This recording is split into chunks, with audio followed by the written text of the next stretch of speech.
Vamos lá. Põe um pouquinho aqui, põe um pouquinho de Lula pra nós, vai? Vamos lá. 4 milhões de famílias sem banheiro. Eu fiquei pensando, será que é esse o Brasil que eu sou o presidente? Pausa.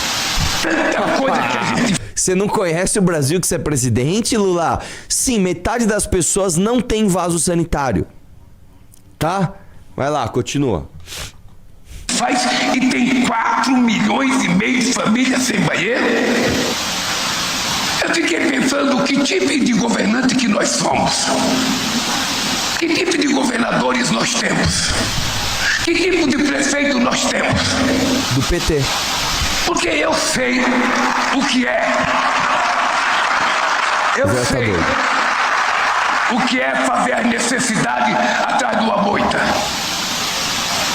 Porque eu fiz isso até 7 anos de idade. Eu sei o que é fazer suas necessidades num buraco feito no chão. Porque ficou preso. Porque eu fiz durante muito tempo isso. Mas eu pensei que tinha acabado. Não, não acabou. Aí veio o Paulo Teixeira me falar: ô Lula, estamos fazendo banheiro, estamos fazendo banheiro. O companheiro, o Hélio, também, Lula, está fazendo banheiro. Eu chamei o ministro da cidade e falei: pelo amor de Deus, cara, vamos criar uma linha de crédito na Caixa Econômica, cara, pelo amor de Deus, para fazer reforma, para o cara fazer um banheiro com a privada para sentar com a tampa. As pessoas aplaudem. Porque a Pausa aqui. rica... O presidente que foi... o homem que foi presidente do Brasil por 2 mandatos, colocou a Dilma por mais 1 mandato e meio, tá no final do 3º mandato, agora ele está descobrindo, agora, que o brasileiro não tem banheiro e as pessoas... Esse homem gosta muito do povo. Pois é, Lula, aí do Palácio do Planalto com seus lençóis, né, que você pagou aí 200 mil reais com dinheiro público, talvez não dê pra ver isso, né? No seu jatinho, no avião novo que você comprou, que a gente já queria outro ainda, com uma suíte dentro do jatinho pra vocês fazerem amor nos ares, né? Talvez não dê pra enxergar. Agora o Renan Santos, que vocês chamam de playboy, ele está de carro, tá? Sem helicóptero, sem jatinho, sem dinheiro de empresário, tá? Ele está de carro, furando pneu e trocando pneu nas estradas do Maranhão para ver exatamente o que você está se surpreendendo agora. Nossa, o Brasil não tem banheiro? É, cara, e você sabe muito bem disso. Vamos lá. Não sabe o que é sentar numa privada sem tampa gelada. Não sabe. Sabe porque já nasceu no conforto? Então ele nem sabe que existe pobre mais. Sabe então?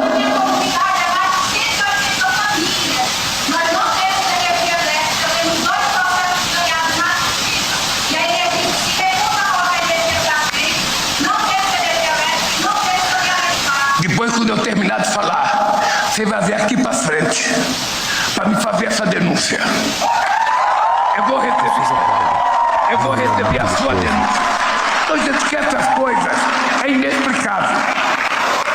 Essas coisas são inexplicáveis. Eu criei o programa Luz para Todos em 2004. Eu não aceitava a ideia de, no século XXI, ter gente sem energia nesse país, gente morando embaixo da torre de transmissão, criança fazendo lição com a vela, com aquele fedor de querosene na cara. Eu achei que a gente tinha acabado.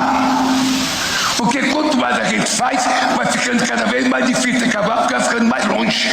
4 milhões. Nossa, cara, assim, é de uma hipocrisia gigante. Eu gosto muito desse negócio que o brasileiro gosta daquele que está denunciando. O brasileiro gosta do político denunciador, mesmo que ele seja denunciador do próprio governo. Cara, é muita dissonância cognitiva você pegar o presidente da República, que esteve no poder por mais de década, denunciando os absurdos do país que ele mesmo governou. E as pessoas aplaudindo. Cara, é como se eu chegasse aqui na live e falasse assim: porra, meu! Porra, meu, esse apresentador também não põe nem a camisa, meu! O apresentador sou eu, cara. Cara, e as pessoas... É isso aí, meu. É isso aí, Arthur. Você tá certo. É tipo pegar o meu canal, sei lá, ficar um mês sem fazer vídeo. Ora, meu! Esse cara do Mamãe Falei não faz vídeo faz um mês.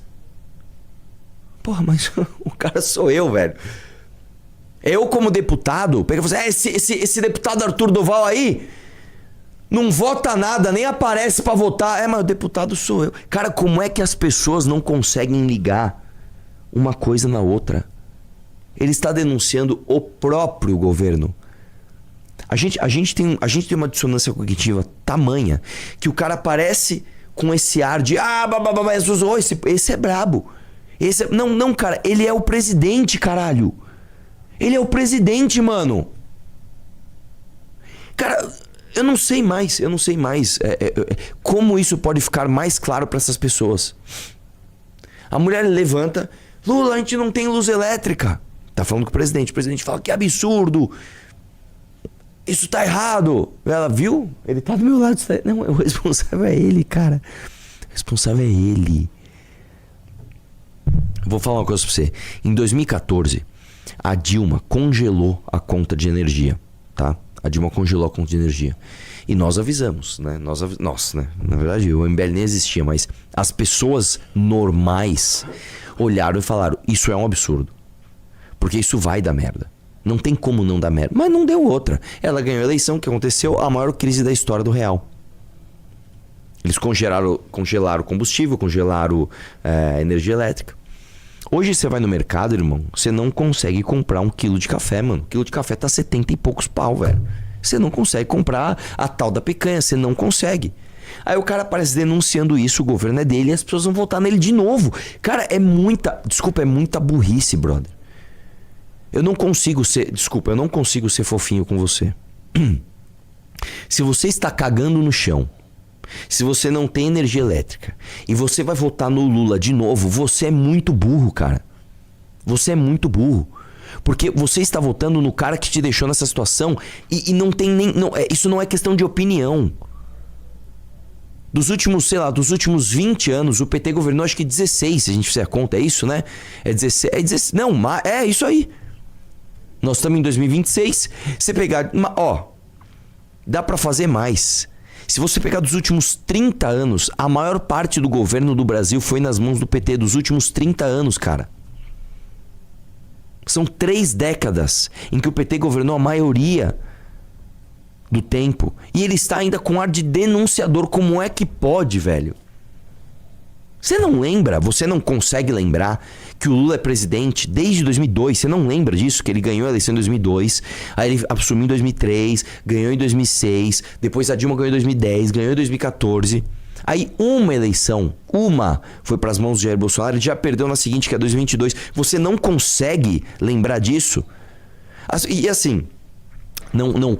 Esses dias apareceu um cara no Instagram, né? Falando assim, meu, o que é? Você quer ser o quê? Quer ser hexacampeão? O que é hexacampeão? O cara nem sabe o que é. O cara não sabe o que é. A gente não sabe nada, velho. A gente não tem consciência do que a gente não tem consciência da própria história. Tá? É muito foda. É muito foda. É uma coisa muito foda, cara. E ter consciência da própria história é uma coisa dolorosa, tá? Você quer ver uma coisa? Pode, se vocês me permitirem, eu vou fazer uma reflexão sobre isso. Digita 1, vocês querem uma viagem arturiana, ou se digita 2, vocês não querem. Enquanto isso, eu vou ler a próxima notícia. Quero 1. Nossa, eu fiquei assim, tipo, o que eu tenho a ver com isso? Não, põe 1 se você quer a viagem, você põe 2 se não quer a viagem, a gente segue a live. Estamos firmes, diz Jacques Wagner, com Lula após deixar a liderança do governo. O senador deixou a posição depois de ter sido alvo de uma operação da PF no âmbito das investigações sobre irregularidades do Banco Master, né? Então ele fez o padrão, ele saiu um pouquinho e depois ele, não, mas estamos firme aqui. Bom, a galera ditou muito 1, então nós vamos no 1. O lance é o seguinte, cara, você ter consciência de si próprio não é uma coisa boa, necessariamente, de imediato, né? Ele se torna uma coisa boa depois que você gasta muita energia, reflete muito e você aprende a colocar aquela nova informação no seu lugar. Por que eu tô dizendo isso? Quando o ser humano descobriu, na metade do século XX pra frente, eu tô falando a massa, não o ser humano já tinha descoberto que a gente não era o centro do universo, na verdade, lá na Grécia Antiga. Mas a gente negou isso por muito tempo e depois com Galileu tal, teve toda a teoria do heliocentrismo e não era, e era, não sei o que lá, e as brigas e não sei o que lá. Aí depois teve Darwin com a evolução das espécies e cara, você... Ai, puta que merda. E aí o que aconteceu? Na metade do século XX, você teve um boom, né? Principalmente depois da Segunda Guerra Mundial, você teve um boom de informação. Por que aconteceu? Depois da Segunda Guerra Mundial, as pessoas passaram a ter um pouco mais de recursos. Bom, terra arrasada, beleza, que merda. Nossa, 1945, todo mundo fudido, Europa fudida, todo mundo fudido. E aí, de repente, né, as pessoas começam a não ter mais guerra, a se apaziguar. E aí você começa a ter, tudo bem, você tem revoltas ali, né? Você tem muita autoafirmação de povos, né? Eu não quero mais ser parte deste reinado ou desse outro país, eu quero me afirmar enquanto povo. O que você começou a ter? Você começou a ter uma explosão de autoconsciência. Você começou a ter, principalmente por conta da TV, ao espalhamento de informação em massa de uma forma muito atrativa, porque não era mais só o rádio, era uma televisão e as pessoas investindo muito em programas de entretenimento. Dentre esses programas, você tinha também programas de espalhamento de informação, e você começa a ter o seguinte: você começa a ter muita noção do teu tamanho no universo. E aí você começa a entender o seguinte: quando você começa a aprender mais história, quando você começa a aprender mais ciência, quando você começa a aprender mais sociologia, filosofia, você começa a entender o seguinte: deixa eu ver se eu entendo. Se eu durar muito, eu vou durar 100 anos. 100 anos na história humana é nada. A história humana perante a história da vida é nada. A história da vida perante a história do planeta Terra é nada. A história do planeta Terra perante a história do universo é nada. Você começa a se sentir muito insignificante. Quando você começa a ver, por exemplo, você sabia que nós estamos mais próximos em tamanho do tamanho do universo do que do tamanho do átomo? Você sabia disso? Né? O átomo, ele é menor em relação a nós do que nós somos pequenos em relação ao universo, né? E aí você começa a entender o seguinte: cara, se eu já tava com crise existencial, porque o universo é uma coisa inimaginavelmente grande, você imagina então eu parar pra pensar que existe uma coisa ainda mais inimaginavelmente distante de mim, que é o tamanho da menor coisa do mundo, que são as partículas subatômicas do átomo. Você se sente muito merda. Você fala: cara, eu sou uma merda, eu sou uma pessoa muito pequena, eu não sou nada. Eu não sou nada. Você quer ver uma outra coisa horrorosa de se pensar? Isso é muito ruim de se pensar. Você conhece todos os seus bisavós? Você lembra o nome de todos os seus bisavós? Você lembra o nome dos seus pais. Talvez você lembre os nomes dos seus avós todos. Talvez. E você sabe pouco sobre eles. Mas talvez você tenha convivido com a sua avó. Geralmente a sua avó materna, tá? Mas dificilmente você conviveu, por exemplo, com o seu avô paterno. Geralmente é mais distante. Tá, pensa nos seus bisavós. Você lembra o nome dos seus bisavós? Porque vamos lá, pai você tem 2. Avós você tem 4. Bisavós você tem 8. Você lembra o nome dos seus 8 bisavós? Mas você lembra a história e a personalidade? Você sabe, né? Você lembra, às vezes você nem conheceu. Você sabe a personalidade dos seus 8 bisavós? O que eles fizeram da vida? E dos irmãos dele? Você já parou pra pensar que o teu bisneto muito pouco vai saber de você? O seu filho vai saber muito de você. O seu neto já vai saber bem menos. O seu bisneto, provavelmente ele nem saiba da sua existência. Quando você começa a pensar nisso, você entra numa espiral de crise existencial horrorosa. Eu passei por isso, né? Quando eu descobri essas coisas, eu tinha lá talvez meus 16 anos. E eu comecei a pensar, caralho, mano, a nossa vida é uma merda, velho. Nossa vida é uma bosta. E aí existem 2 maneiras de você criar alento perante isso. Ou você apoia num dogma religioso, você vai pro religioso, você apoia num dogma religioso. Ou você pensa da seguinte forma: olha só que loucura. René Descartes já falava o seguinte: penso, logo existo. Você hoje, você não consegue ter certeza de absolutamente nada. Só tem uma coisa que você vai ter certeza. Vamos separar e colocar isso numa caixinha. Olha só. Eu vou fazer uma pergunta pra você, Aloysio. Estatisticamente, quantas pernas tem o ser humano? 2. Em média. 2. Quantas pernas um ser humano tem em média, Ana? 2. Errado. Por O quê? ser humano tem menos de 2 pernas. Por quê? Em média. Porque tem algumas pessoas... Quantos que- ser humanos você conhece que tem 3 pernas? Ah, tem umas anomalias. Você vai pegar sei lá, na Índia, que nasceu com um gêmeo grudado, nasceu uma perna a mais ali. Sim, Quantas pessoas você conhece que não tem uma perna? Algumas. acho que uma. Algumas. Algumas pessoas, por exemplo, E tem é gente que não muito tem as mais duas pernas. é muito mais comum Faz você sentido. conhecer alguém que não nasceu ou com nenhuma das pernas, ou com só uma perna, ou que perdeu a perna ao longo da vida. Ou seja, Sim. estatisticamente é uma coisa contraintuitiva. O ser humano tem em média menos de 2 pernas. Não é uma loucura você pensar isso? Aí eu vou te trazer outra coisa. Vocês assistiram Matrix Sim. e existe uma simulação da realidade. Estatisticamente, matematicamente, é mais provável que nós aqui todos vivamos numa simulação, dentro de uma simulação, dentro de uma simulação, dentro de uma simulação, do que na realidade de fato. Eu vi essa teoria no X. Eu vi. Estatisticamente, é mais provável que a gente esteja numa Matrix, dentro de uma Matrix, dentro de uma Matrix, do que na realidade de fato. Por que eu estou dizendo isso? Quando você volta para René Descartes, você pensa o seguinte, você não... Descartes. Não, é Descartes. Descartes. Descartes, você não consegue ter certeza nem de que a sua mão existe.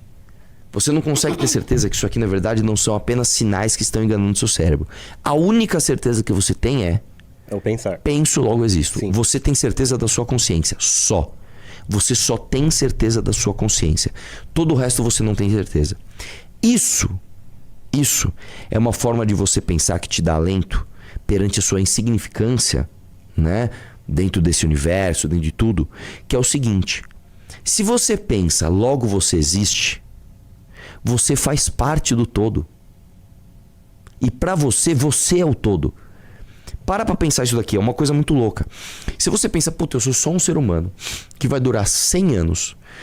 Mano, eu não sou nem pequeno o suficiente pra estar próximo de um átomo e nem grande o suficiente pra explorar o universo. Eu sou um nada. Os meus bisnetos sequer vão saber da minha história. Eu sou uma bosta. Daí você pensa o seguinte, não, peraí. Eu tenho consciência, eu tenho certeza da minha consciência. Se eu tenho certeza da minha consciência existe. Se a minha consciência existe, o todo da existência só é contemplado a partir da existência da minha consciência. Então eu faço parte do todo. Então peraí, eu faço parte da grandeza. Entendi. Você entendeu? Então você não é insignificante. Na verdade, o contrário. Você faz parte do todo. E o todo não existiria sem você. E você não existiria sem o todo. É como se fosse um carro onde sem uma roda o carro não anda. Sim, depende de mim, né? Depende de mim. Só que você não... Aí o mais louco de tudo é... Você não sabe se você é um pneu, se você é uma roda, se você é um volante, ou se você é o motor do carro, ou se você é o carro em si. Porque aí a gente cai em outro problema. Se eu pegar o carro, eu tiro as 4 rodas, ainda é um carro? É um carro. Se eu tirar o motor, Ainda é um carro. tirar o volante, Ainda é um carro. tirar os bancos, Ainda é um carro. tirar os vidros, Ainda é um carro. tirar uma porta, Ainda é um carro. tirar todas as portas, Ainda é um carro bem velho. tirar o capô e tirar a pintura, Ainda é um carro. tirar toda a parte elétrica. Ainda é um carro. Não é, aí você ficou só com o chassi. Em que momento ele deixa de ser um carro? Aí você começa a parar o seguinte: onde está a fronteira do eu e o todo? Não existe essa é a beleza da coisa, não existe. Você é o todo e o todo é você. Quando você... Isso é uma coisa que eu vou te jogar essa informação. Você não é assim, pá, entendi, não é assim. Você precisa parar e ficar refletindo sobre isso. Cara, eu demorei, sei lá, talvez alguns anos pra chegar nisso, né? Porque você vai lendo e você vai vendo outras pessoas falando sobre isso. E aí você vai ver os gênios refletindo sobre isso, os grandes filósofos, as grandes mentes. E aí você não tá preparado para aquela informação. Cara, eu demorei muito tempo para estar preparado para essa informação. Que claro que não é minha, essa reflexão não é minha, óbvio que não, né? Senão eu seria um gênio, né? E aí quando eu me deparei com isso, eu demorei alguns anos, eu me alentei, cara. Eu falei, nossa, cara, porque, é verdade. tipo, você já cara. não se apega a uma religião ou algo divino. Aí tem Exatamente, a parte também como eu não tenho... algo que tava te Exatamente, amedrontando ou exatamente, esse vazio no exatamente. peito seria o Exatamente. existencialismo. Exatamente. Então, tipo, você fica, mano, não faz sentido eu estar Exatamente, aqui. É exatamente. justamente como eu estou hoje em dia. Exatamente. E você quer ver uma coisa muito louca? Que é a coisa que mais me pegou. Eu não conheço a história dos meus 8 bisavós. Só que é o seguinte, eu só sou o que eu sou por causa deles. Só que se a gente for pra trás, vamos pegar os bisavós dos meus bisavós e os bisavós dos meus bisavós. E você vai lá pra trás. Você vai pegar, sei lá, um ser humano caçador-coletor que você não tem a menor ideia do nome dele. Não sabe nada. Sim. Você só é o que você é por causa da ação dele. E todas as próximas gerações só serão o que serão por conta da sua ação hoje. Então você é o todo. Isso aqui, cara, é uma coisa mind-blowing. Que você precisa sentar e se refletir. Voltando agora para nossa realidade do que eu estou dizendo agora. Por que o Brasil é um país tão bosta e por que as pessoas votam no PT? Porque você ter autoconsciência em qualquer nível é uma dor em primeiro lugar. Sim. Para depois você se acostumar com a nova informação. Então, se eu chegar para um cara... você sabe que existem vários níveis de consciência, né? Então você pega, por exemplo, sei lá... uma pessoa muito conscienciosa, uma pessoa que dedica a sua vida ao bem para o outro. Essa pessoa tem um nível de consciência muito foda. Se você pegar, por exemplo, um mendigo, um cara que não consegue ter a consciência que se ele largar aquele cobertor de manhã, à noite ele vai passar frio de novo, são níveis de consciência muito, muito distantes. Você chegar para esse cara, para esse mendigo e falar, cara, o nível de consciência mais básico que tem, se você não preservar o cobertor que você passou coberto essa noite... você vai morrer na noite de hoje. Eu sei que agora é de manhã e tá calor, mas você vai precisar do cobertor à noite. Você dar essa consciência pra ele é uma dor em primeiro lugar, porque ele passa a ter responsabilidade sobre o cuidado que ele vai ter com aquele cobertor para que ele não morra à noite. Antes era mais fácil ele ser cuidado. Alguém passava lá e jogava um cobertor pra ele e de manhã ele só saía andando. A dor da consciência, ela é maior em primeiro grau, quando você apresenta uma nova informação, do que o dor da consequência de você não ter aquela consciência. Então vamos lá. Tá de manhã, tá calor, o cara larga o cobertor. Quando chega à noite, ele vai sentir frio. É uma dor física, uma dor horrorosa.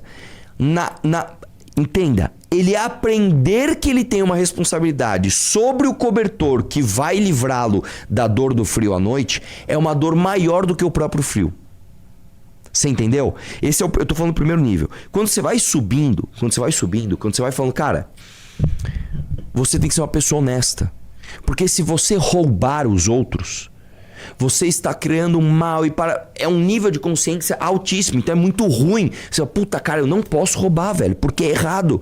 Porque vai foder as outras pessoas, porque é uma dor. É um aprendizado que ele é doloroso. É como se você pegasse um músculo que nunca foi exercitado, você vai exercitar ele a primeira vez, vai doer pra caramba. Então, você ir criando essa consciência é uma coisa dura. E o Brasil é um país de baixíssima conscienciosidade. Então, quando você pega, por exemplo, uma pessoa que ela tem que entender que ela tem, sei lá, essa mulher que reclamou, ela tem uns seus 30 anos. Ela passou a maior parte da vida dela sob o governo do PT. Pra ela entender que, peraí, o cara que eu estou reclamando é o cara que me deixou nessa situação, é uma dor. É mais fácil você gastar menos energia em simplesmente reclamar com o teu traidor. Né? Tem uma frase do Cazuza que é o seguinte, ele fala assim, encontro um abrigo no peito do meu traidor, faz parte do meu show. É basicamente o seguinte, é você se anestesiar, você se distrair, porque é mais gostoso, porque é um conforto, mesmo que você encontre o alento no peito do teu traidor. Então, o que eu tô dizendo é, a dissonância cognitiva, a tal da dissonância cognitiva, ocorre não porque essas pessoas são biologicamente incapazes de entender aquilo, não é isso. Eles têm um cérebro que é perfeitamente capaz de usar a cognição e falar, esse cara é um filho da puta, certo? Só que é mais energeticamente, né, dispendioso você aprender isso. Então, eu fiz essa viagem toda pra você entender que é o seguinte, no fundo, velho, você não votar no PT, você não votar no Bolsonaro, é um ato de dor, é um ato de autoconsciência, é um ato de puta que pariu, vou ter que exercitar uma coisa que eu não queria exercitar. E não é à toa que quando você pega as pessoas mais velhas, que elas estão mais cansadas, o cérebro já passou por muita coisa, é uma dor gigante ela desapegar, sei lá, do Bolsonaro e falar, puta, esse cara na verdade é um traidor, eu vou ter que tentar uma coisa nova ainda. É uma dor, é um trabalho, uma puta que pariu. É porque é algo que a pessoa acredita, né? Então, tipo, quando você fala assim pra pessoa, não vote nessa pessoa, sendo que você acredita, Ou, tipo, por exemplo, não acredita em Deus sendo que você acredita, acho que machuca isso. Sim, só uma coisa, a Flávia não entendeu. Mano, não bota panos quentes. Desonestidade não é falta de consciência, é falta de caráter. Flávia, minha linda, entenda o que eu estou dizendo. A falta de caráter, ela vem da falta de consciência. Porque ter a consciência é algo dispendioso em termos energéticos, é algo doloroso em termos de aprendizado. Então, para você ter caráter, você precisa ter um nível de consciência que só é formado através de gasto de energia e treinamento. Se você pegar, por exemplo, uma criança de 5 anos e colocar um doce na frente dela e outra criança, ela vai pegar o doce e foda-se outra criança. Ela demora pra entender, puta, se eu pegar e comer, a outra criança vai sentir vontade. Será que é o certo? Isso aí, o seu cérebro ele demora pra aprender isso. Então, quando você é uma pessoa honesta, quando você não rouba, quando você não faz coisa errada, quando você gasta energia pra isso. Então é um gasto ativo. É uma coisa assim, é uma ação ativa. Eu estou ativamente não roubando. Eu não tô falando o seguinte, se você, por exemplo, é claro que se você ficar parado na inércia, você não rouba porque você tá parado. Agora, se você viver a vida, você sai na rua, em algum momento você vai ter a oportunidade de ser desonesto. Em algum momento, alguém vai deixar alguma coisa cair no chão, você vai poder pegar pra você. Em algum momento, sei lá, o cara da banca de jornal vai olhar pra trás, você pode roubar uma revista. Ou em algum momento, o cara vai te dar um troco errado. Em algum momento, você vai poder ser desonesto. Aí, o que acontece? Se você tem a consciência, você gasta a energia para ser honesto. Você fala, não, eu sou uma pessoa honesta. Então, o estudo do Perry Chiquida lá, que a gente sempre fala muito, é justamente isso. Se a pessoa não tem esse freio, ela parte simplesmente pro... Pera aí, deixa eu ver, se eu for pego aqui, eu tô fudido. Então não é mais um exercício de conscienciosidade no seguinte sentido. Eu tenho uma consciência de que isso é errado moralmente, isso prejudica outras pessoas. É um nível abaixo de conscientização. Se eu fizer isso aqui, eu vou me fuder, então não vou fazer. Entendeu? Então, é claro que é uma questão de caráter. Só que o caráter em si, a formação do caráter em si, é uma questão de autoconsciência e conscientização em termos de seu papel naquela sociedade. Entendeu? Entendeu? Sei lá, você come um sorvete, você tá no carro, come um sorvete. Por que você não joga o papel na rua? É mais fácil só você abaixar o vídeo e jogar o papel na rua. Porque você vê, se eu jogar este papel na rua e outras pessoas também fizerem isso, a cidade vai ficar uma imundície. Em algum momento, algum ponto da cidade vai alagar e pessoas vão morrer porque eu joguei essa porra desse papel na rua. Então não vou jogar. Isso é um gasto de energia. Aí você, não, eu vou dar um jeito. Eu não vou jogar isso fora. Eu vou dobrar isso aqui. Eu vou, sei lá, enrolar no papel. Vou deixar no meu carro que depois que eu encontrar uma lixeira eu vou lá e vou jogar. Isso é um exercício de consciência. Entendeu ou não?